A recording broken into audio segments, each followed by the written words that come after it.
Isang mapagpalang araw po sa ating lahat, mga kapatiran po natin dyan sa CLF at sa lahat din po ng mga satellites nito. Kamusta po kayo?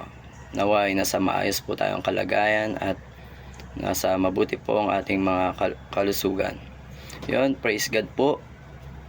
At tayo ay nasa isa na naman pong exciting na pag-uusapan ng ating online devotion. Ayun din po pala sa magandang araw din po sa lahat ng taga-subaybay ng ating online devotion. Patuloy lamang po tayo makilahok at naway ma-inspire o mapalakas pa ang ating pananampalataya sa pamagitan ng mga napapanood po nating istorya at testimony ng mga kapatid po natin dito sa CLF.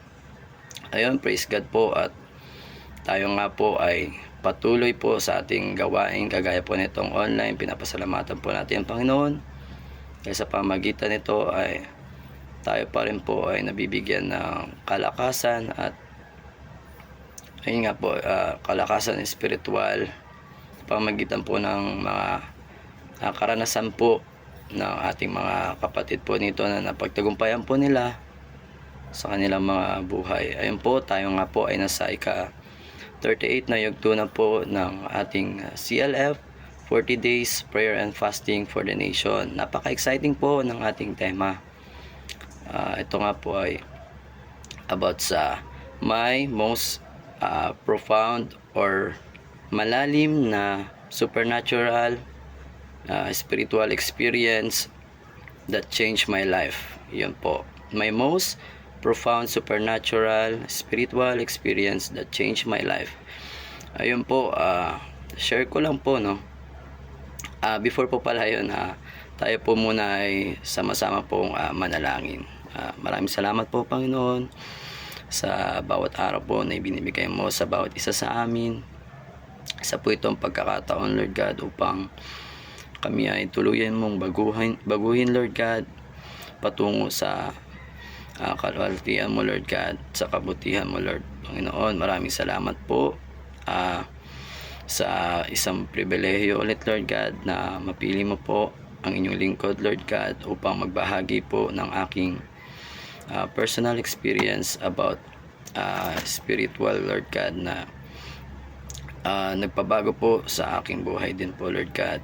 Anaway gamitin mo po ito, Lord God, itong ibabahagi ko, Lord, upang gaya sa akin, Lord God, ay mapalakas din po sila, Lord God, at alam ko, Lord God, na may ginagawa ka po sa bawat isa sa amin. Panginoon, patawarin mo po kami sa aming mga pagkakasala, Lord God.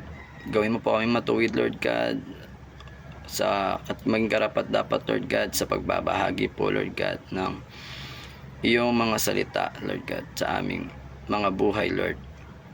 Naway patuloy ka po makita, Lord God, sa mga lahat po ng ginagawa namin at inilalabas ng aming mga bibig, Lord. Ganyan din po, dinadalangin ko, Lord, na gabayan mo po ang bawat isa makikinig dito, Lord God.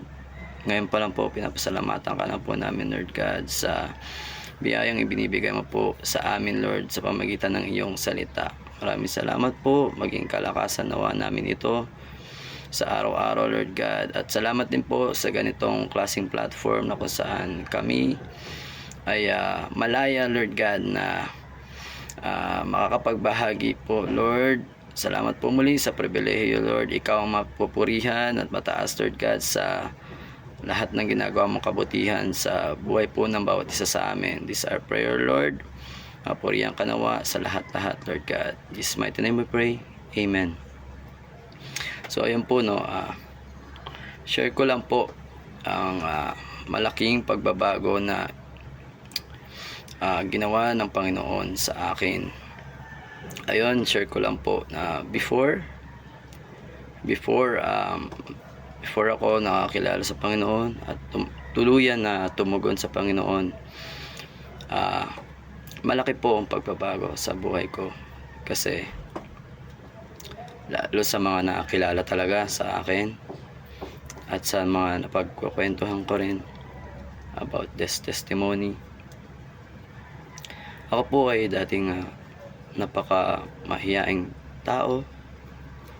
Never nyo po ako na kagaya nito. Ito po, magbahagi po sa tao kahit na tungkol sa personal life ko, lalo pa po ito tungkol sa ginawa po sa akin ng Panginoon at sa salita po ng Panginoon. Kasi share ko lang po, ang dati pong ako ay super napaka insecure about sa sarili. Yan po, kasi lingid po sa kalaman ng iba. Marami po mga experience ako na nakaranas po ako ng hindi ko masabi, form ba siya ng bullying, kaya isa po yung factor na pababa rin po ng self-esteem ko, ganun po. But yun nga po, praise God, dahil ayun po ay isa sa dinadalangin ko po at binigay niya po sa akin sa pamamagitan ng ibinibigay niya po mga karanasan sa akin at mga pagkakataon. Ayun, share ko lang din po, sana share nung nauna sa akin na isang kaibigan ko at kapatid din sa pananampalataya, na si Roland. Na-share niya na rin pala sa devotion niya about sa life namin before kami na kumilala, tumigon sa Panginoon. Before po, ayun, I thank God sa experience na yun na ginawa niya at sa effort na binibigay ng mga leaders po namin dito sa CLF Navotas, sa mga ginamit po ng Panginoon upang maging kami rin ay makatanggap sa Panginoon ng kanyang salita. Yun po, before, ang buhay po namin, lalo ako at ng mga kaibigan ko is doon lang kami sa sabihin na natin comfort zone namin. Comfort zone ko, ako lalo especially. Ako kasi yung type ng tao na introvert, mahihayin, ganun. So hindi ako napapaano hindi ako napapaano magulang ko basta-basta, lalo sa labas. Gusto ko lagi na lang, sa loob lang ng bahay. Napapalabas naman ako kapag kailangan talaga, like ang papasok sa school, may mga gawain sa school, or may kipaglaro sa kaibigan ko. Pero the rest of my time of the day, gusto ko na i-spend lang yun sa loob ng bahay, kasi hindi ako ganun sa ibang tao pa. But eto ngayon, di ba, maraming ginagawa ang Panginoon. Ayun po experience namin before. Kagaya sa nasabi ni Kuya Roland doon sa kanya ring shinare dito, na unang nila sa amin, pagbisita nila sa amin, sinabi lang nila to sa amin pero hindi kami aware. Siguro nagkataon lang kasi ang lifestyle namin before, kakaibigan yan sila, Miko rin ng CLF Navotas at hindi Roland ng CLF Navotas. Lifestyle namin before ay maglaro lang ng online games. Kami yung tipo ng estudyante na aral, bahay,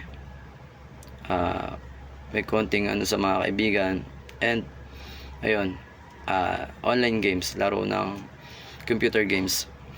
Yun po, nung una daw po na time na pagbisita nila sa amin, imagine po, napakalayo sa church nila at sa mga bahay po nila yung pinakabahay namin, pero nagtiyaga po sila dahil yun po ay pagtugon nila sa iniutos sa kanila ng Panginoon na magbahagi ng salita ng Panginoon at i-reach out nga po yung ibang mga tao na hindi pa nakakilala. At ginamit po nila ang mga leaders po doon at ang isang kaibigan po namin, kaklase, upang kami rin po ay makilala sa Panginoon. Ayun po, ang unang try po nila is hindi po kami nagkatagpo nung time na yon. Gaya sa pagkakasabi ni Kuya Roland, nung time na yon hindi ko po alam, ako especially na pupunta pala sila sa bahay nun. Pero at nasa computer shop kami, 'di ba? Napaka not good agad. But they tried again. Yun, for the second time, alam na namin ni Miko, aware kami. Pero ang ginawa pa rin namin is doubt pa rin. Ayaw pa namin. Masyado na pinag-isipan namin mabuti kung pupunta kami or hindi. Yun nga, na i-meet sila kasi sabi nila pupunta kami dyan, lang naman, simpleng sama-samahan lang, mag-share lang kami ng word of God sa inyo, wala kayong alahan kasi kami na bahala sa lahat. Yun po, pumunta po sila, ang tiyaga po nila, gabi na po yun buti na lang po magkasama kami noon ni Miko, pero si Roland wala po. Yun, nangyari po sa pahintulot ng Panginoon na napapahayag po nila kami. Andun lang po kami noon sa isang maliit na place sa gutter sa isang pabahay po dito sa amin. Madilim po, pero doon po nila kami binahaginan ng salita ng Diyos, at praise God po, ayun ay namunga po, at dito na po kami ngayon, kasama po ninyo na naglilingkod po sa Panginoon. Praise God. We are 5 years, but to share po na about sa paglilingkod, napakaraming sacrifices. One factor kaya ako personally ay nagdadalawang isip before na respond sa ginagawa ng Panginoon na pala sa buhay ko noon. Akala ko one time lang siya na sharing nila sa amin about sa salita ng Panginoon. Aware naman ako before, as a Catholic na rin, nagpa-practice ako ng sarili kong faith sa Panginoon. I do believe na meron tayong Panginoon, nag-exist siya, pero sa akin wala pala akong ginagawa, wala akong nagagawa para sa Panginoon. Yun, I do believe na may Panginoon, pero hindi ako sumusunod, sabi natin ganon, kasi 'di ba merong Panginoon commandment ang Panginoon. Hindi pa pala ako nag-respond noon, at ayun ito ay isang way, kasi totoo, aminin na po natin, ang pag-respond sa Panginoon ay napaka malaking bagay po, o maraming mababago sa buhay natin. Like sa pag-respond natin sa Panginoon, maraming sacrifices. Kung ganito ka before, babaguhin ka ng Panginoon over time. Kagaya nga po sa aking before na ganito akong klaseng tao, napaka-insecure. Never ko na imagine in my life na talaga ako ng tao mag-handle, kasi po leader na po and mag-share po ng tungkol sa Panginoon. Yon, never ko po na-imagine po yun. Before, ang journey ko lang sa faith ko nung nasa Catholic pa po ako ay makinig lamang po. Ayun po, natutuwa na po ako doon, kasi doon pa lang naunawaan ko na napakabuti ng Panginoon sa bawat isa, at di niya tayo pinapabayaan. Ganun nga po, pag tayo nagkakasala, ang Panginoon ay just din naman po, at makakaranas po tayo ng mga pagpapalo po kapag tayo po ay nalalayo na, and then nasa maling mga bagay na po. At yun, pinapasalamat ko sa Panginoon, kasi never ko nga na-imagine na magbabahagi po ng mga salita niya sa tao, kasi napakataas po para sa akin nun Hindi basta-basta po gawin dapat ng kahit na sino lang ang magbahagi ng salita ng Panginoon, kasi po 'di ba, Diyos po yun napakataas po, at tayo ay tao lamang, at lalo pa unworthy, 'di ba, napaka makasalanan. But ayun nga po sa salita po ng Panginoon, doon po sa Isaiah 1:18, sabi po dito, "Halik kayo at tayo magpaliwanagan," sabi ni Yahweh. "Gaano man kapula ang inyong mga kasalanan, kayo'y kanyang papuputiin tulad ng yelo o niebe." Ayan po, Sabi naman po dito, gaano man po kapula ang ating mga kasalanan, ito'y kanyang papuputuin katulad ng yelo o niebe. One factor po yun, being a sinner. Hindi lang po alam ng iba na grabe po talaga ka severe ang pagka sinner ko po. Lagi ko po yung hinihingi ng tawad sa Panginoon, at sabi po sa kanyang salita, i-confess mo po ito sa iyong kapwa pananampalataya din, upang ikaw ay matulungan nila, o ipanalangin ka upang ikaw ay gumaling dito sa iyong mga patagong mga kasalanan. Ikaw ay matulungan nila. Yun po. Yun nga po, isang bagay na nagiging hindrance natin tungkol sa paglago at pagsunod sa Panginoon, ay dahil nakikita natin sa sarili natin na tayo unworthy, dahil tayo napaka makasalanan. But 'di ba, enough na yung pagsasacrifice ni Lord ng kanyang buhay, 'di ba? Nagpapako sa krus upang tayo mga tutumugon sa kanya at kanyang mga anak ay tayo maging karapat dapat na makasama rin sa kaharian ng Ama, at kayanin natin magsalita sa mga tao. At yun din isang dinadalangin ko. Ito po ay may problem po talaga kasi sa sharing or speaking.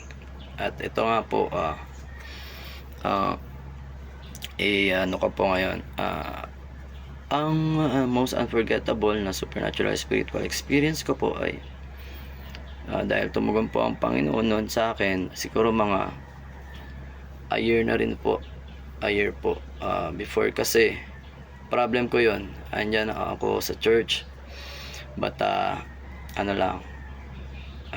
typical na bago pong attend, mahihain, andyan lang po sa sulok, even though nakapasok na po ako sa ministry.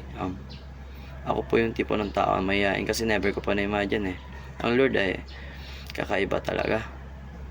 Never ko pa na-imagine before, kasi ako, devoted din ako, Catholic din. Di pa po sa indifference po nila sa atin pong faith ngayon is never ko pa na-imagine. Napaka-solemn lang po kasi ng pag-worship sa Panginoon. Meron pa po, di ba, maghahanap tayo ng pinaka tahimik na lugar, kasi doon natin maramdaman at doon tayo kakausapin ng Panginoon. But never ko pa na-imagine na sa ministry, nahahawakan ko especially, never ko pa na-imagine na doon ako sa maingay, like sa drums.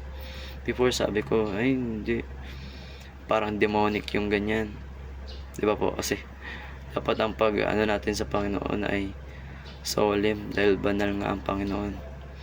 Pero ngayon po, tayo ay ginagamit ng Panginoon at patuloy niya pinapalago ang ating mga maraming bagay, skills at character.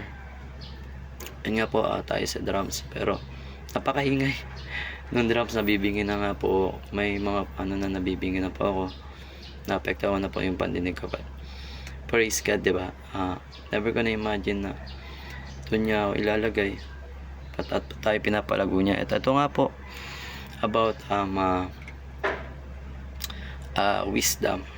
Yun ang palagi ko pong binadalangin sa Panginoon mula noon at hanggang ngayon, every time na may pagkakataon na magbabahagi ako about sa goodness niya sa buhay ko, at sa mga experiences, and sa word niya lalo, patuloy at araw-araw talaga sa bawat oras ng buhay ko ay inihiling ko ang karunungan ng Panginoon. At praise God po, salamat. At ito po ay hindi niya po binibigo, at binibigyan niya po ng wisdom sa maraming pagkakataon po na tayo nagbabahagi po, especially sa mga tao po na hindi pa po nakakilala sa Kanya.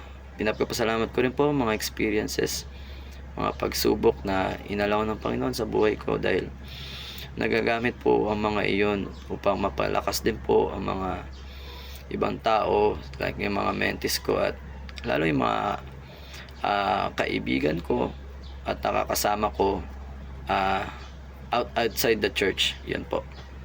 Ito po about sa karunungan. Basahin po natin yung sabi po dito sa Santiago 1:5. Ngunit kung ang sino man sa inyo ay kulang sa karunungan, humingi siya sa Diyos at siya ay bibigyan, sapagkat ang Diyos ay nagbibigay ng sagana at hindi nanunumbat. Yun nga po, sagana at hindi nanunumbat. At kung sino man po ang nagkulang sa karunungan, kagaya nga po ng palagi kong inaano talaga sa sarili ko na ako bilang tao ay marami talagang mga pagkukulang pa, lalo na dito sa karunungan, kahit na palagi tayong nagbababad sa salita ng Panginoon at nakikinig din sa mga tao na may mga experience din at matagal na rin dito sa pananampalataya, ay may mga times pa rin po na hindi tayo ganun ka-confident about sa knowledge and wisdom po na sa atin. Kaya palagi ko pa rin po hinihiling na gabayan ng Panginoon. At yun po, salamat po dahil ayun po ang pinaka prayer ko spiritually sa Panginoon, na to preach His word, di ba po? Isa po kasi yun sa gift po na binibigay po ng Panginoon sa lahat po ng lingkod niya. Ibibigay niya po yun.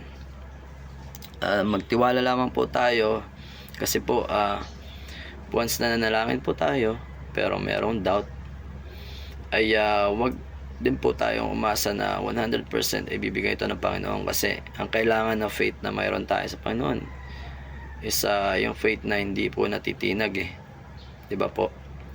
Doon po kumikilos at tumutugon ng Panginoon. And meron pa nga po, dahil tayo po yung mga lingkod ng Panginoon, ito po ay itong magandang ginawa niya sa buhay ko. Ito pa, basahin po natin sa unang Korinto chapter 15 verse 58. Sabi po doon ay, kaya nga mga minamahal kong kapatid, magpakatatag kayo at huwag matinag.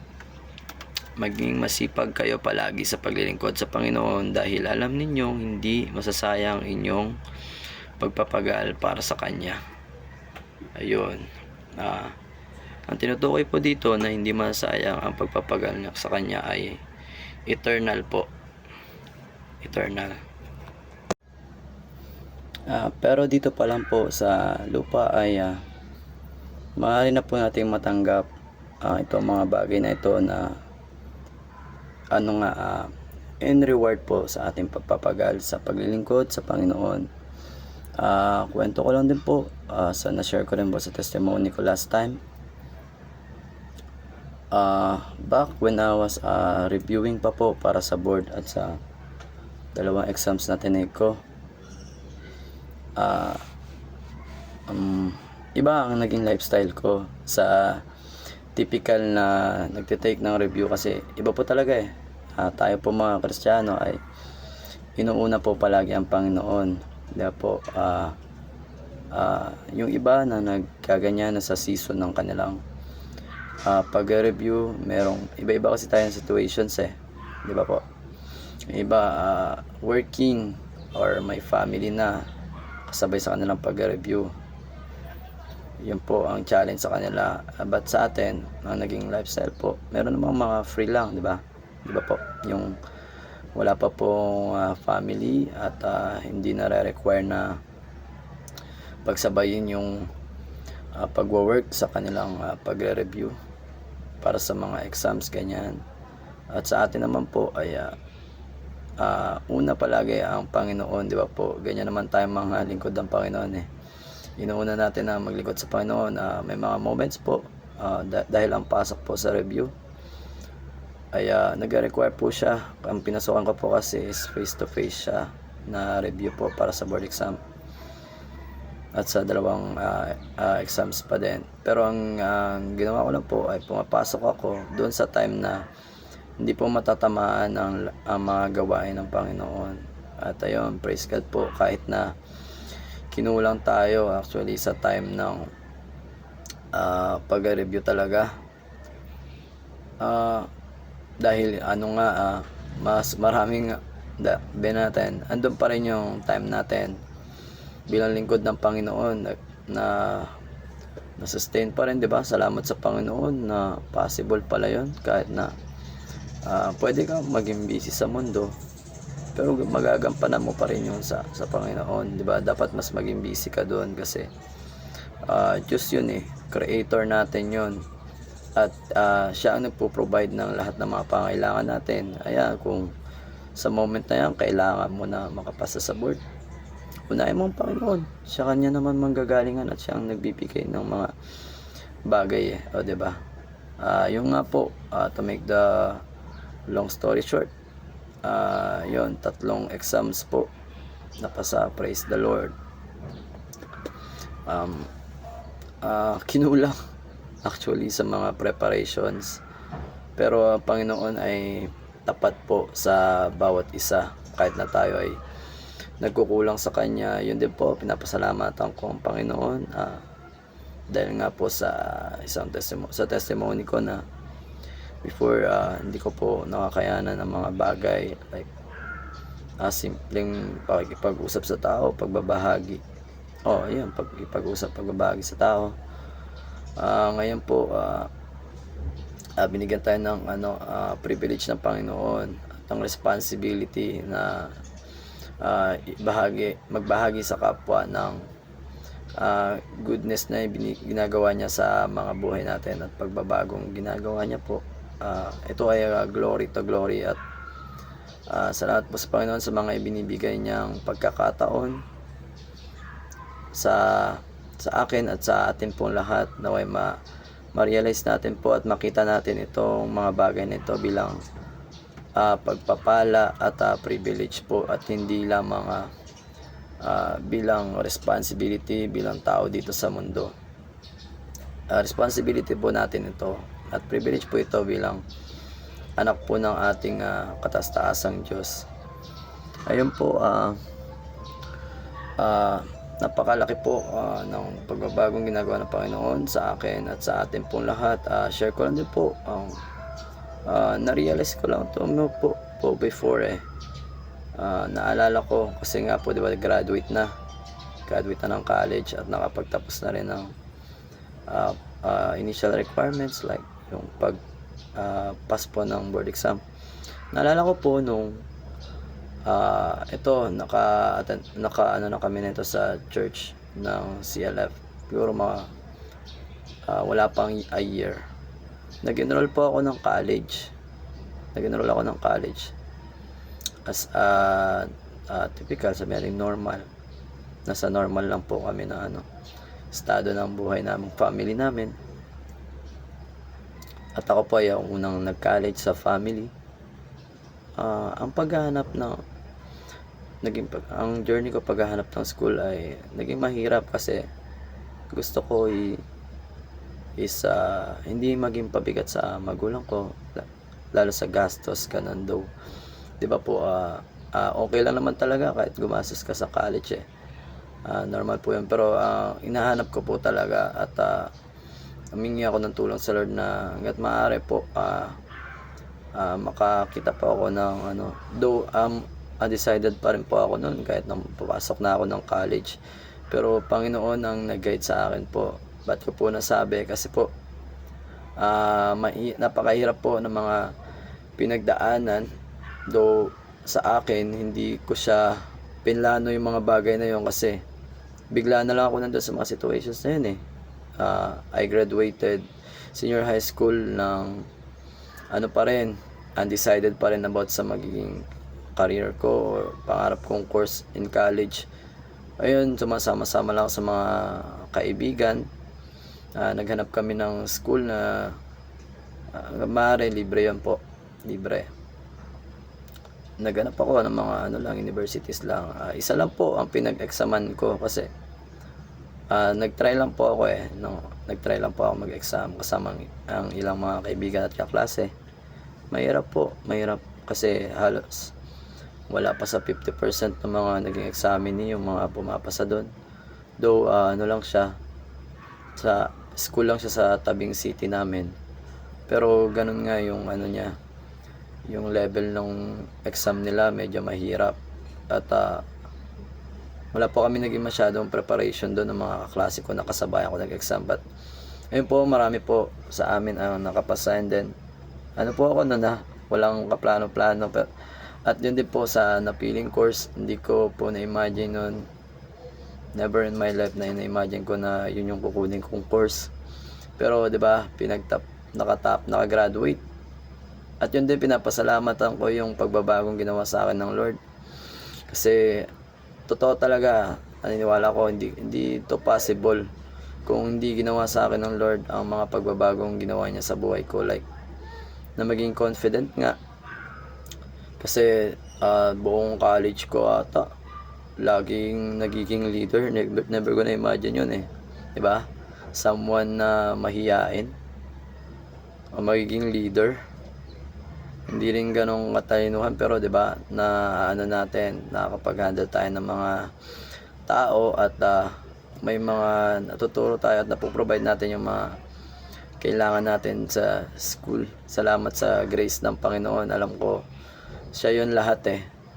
Hanggang sa nakagraduate at pumasa ng board, hindi po basta-basta yon. Kaya alam kong gawa ng Panginoon yun. Unahin lamang talaga natin siya at totoong hindi niya tayo huli. Salamat ko palagi sa Panginoon ang karunungan na ibinibigay niya sa akin at sa bawat isa. Ayun po, sa kanya po ang lahat ng papuri at pagsamba sa kanya po. Siya po ang nararapat sa lahat. Kasi po, di ba, tayo dito sa mundo, kapag nakagawa tayo ng magandang bagay, ayun na, maraming tao ang nagpe-praise sa atin. Wow, ang galing mo naman. Yan, kagaya niya, nakakaya naman mag public speaking, mga ganyan. Napakalakas naman ng loob mo, ganun, ang confident mo. Pero hindi nila alam, behind doon ay si Lord na kumikilos sa atin. At ang nagpo-provide ng mga yon, ng wisdom and ng confidence na mayroon tayo dahil sa Panginoon yun eh. At ayun, maraming salamat po. Yun po yung profound supernatural experience, spiritual experience na nakapagpabago sa buhay ko. Hindi man po siya napaka-exact na date o pangyayari, but maraming ano siya, sequence siya, paunti-unti po na ginawa ng Panginoon dahil sa continuous din na prayer ko sa Panginoon. Ayun po, I encourage everyone na magpatuloy lamang po tayo sa pananalangin sa Panginoon, sapagkat siya ang ating Diyos na dumilinig at tumutugon po sa lahat ng ating mga panalangin. Ayun, naway ang lahat po ng mga panalangin na natin na tinugon ng Panginoon ay maibalik po natin itong narapat na papuri, pagsamba at pasasalamat natin sa Kanya, dahil siya naman po lahat ito eh.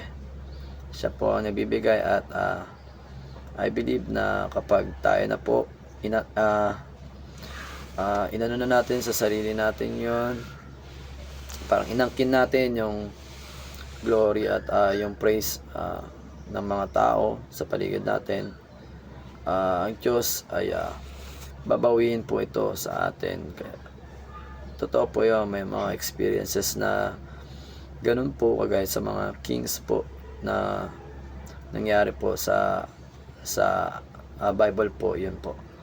And kaya naman po ngayon, maraming salamat po sa lahat ng goodness ng Panginoon sa ating lahat. Tayo man po ay dumako na sa ating closing prayer. Tayo po ay pumigit at panalangin.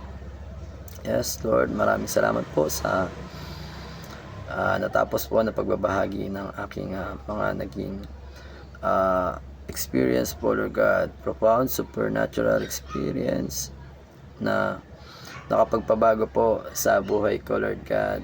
Ganito po, I believe na hindi mo lamang po ito ginawa sa akin, kundi sa lahat din po ng kapwa ko po mananampalataya. At alam ko na sa mga susunod pa po na generations ay na nakagaya ko naka-experience nito, same din po sa kanila na tumanggap din po sila na ganitong klaseng pagpapala at pagbabago na ikaw lamang po ang nakakagawa, Panginoon. Noon, dinadalahan ko po ang kaligtasan po ng pamilya po ng bawat isa at gayon na po ng aming bansa, Lord God, sa possible po, Lord God, na dumating ng mga masasamang mga bagay, Lord God, sa aming family at gayon po sa aming bansa, Lord. Ingatan mo po kaming lahat, Lord God. Gayon din po, dinadalahan ko na bigyan mo po ang wisdom, Lord God, sa lahat po ng mga nangangailangan nito sa kapatiran, and healing po, Lord God, sa mga may karamdaman po namin. At gayon naman po ang complete recovery po ng bawat isa na dumaranas po ng